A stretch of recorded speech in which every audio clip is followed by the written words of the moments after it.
పశ్చిమ గోదావరి జిల్లా ఉండి నియోజకవర్గంలో ఎమ్మెల్యే రఘురామకృష్ణరాజు సుడిగాలి పర్యటన చేశారు.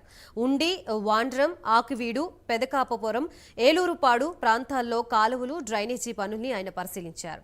ఈ సందర్భంగా ఎమ్మెల్యే రఘురామకృష్ణరాజు మాట్లాడుతూ గత ప్రభుత్వం రాష్ట్రాన్ని అధోగతి పాలు చేసి అప్పుల భారాన్ని టీడీపీ ప్రభుత్వంపై వేసింది అన్నారు. నిధుల సమస్యలపై కోరిన వెంటనే జిల్లా గత కలెక్టర్ సుమిత్ కుమార్ ప్రోత్సహిస్తున్నారని చెప్పారు.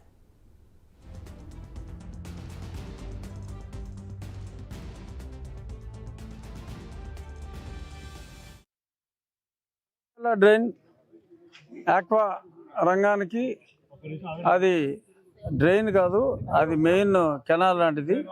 సో దీని మీద ఆధారపడి ఎన్నో వేల ఎకరాల ఆక్వా ఫార్మర్స్, చేపలు కావచ్చు, రొయ్యలు కావచ్చు, అందరూ డిపెండ్ అయి ఉన్నారు.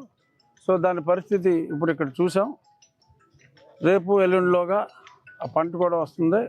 ఈ పనులు మొదలుపెట్టి యుద్ధ ప్రాతిపదిక మీద ఊహించిన దానికన్నా కూడా రైతుల దగ్గర నుంచి చాలా మంచి స్పందన, మన పను మనం చేసుకోవాలి అని ఒక ఏదైతే ఆలోచన నేను ప్రజల ముందు ఉంచడం జరిగిందో చాలా అద్భుతమైన స్పందన వచ్చింది.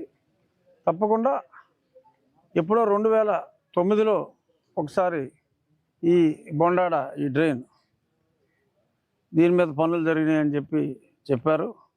సో మళ్ళీ కనీసం ఇంకొక 4-5 సంవత్సరాల వరకు ఇబ్బంది లేకుండా ఉండేలాగా ఇప్పుడు పనులన్నీ చేపడుతున్నాం. సో కలెక్టర్ గారు ఫార్మల్ అప్రూవల్ ఉంది. బహుశా రేపు వచ్చేయచ్చు. వచ్చిన వెంటనే సేమ్ డే అంతా ఎక్విప్మెంట్ మొబిలైజేషన్ అంతా అయిపోయింది. సేమ్ డే మొదలుపెట్టి ఇలాగే ఇంకా చాలా చోట్ల కొంతమంది రైతులే ఆల్రెడీ కూడా కొద్ది రోజుల ముందే ప్రారంభించడం జరిగింది.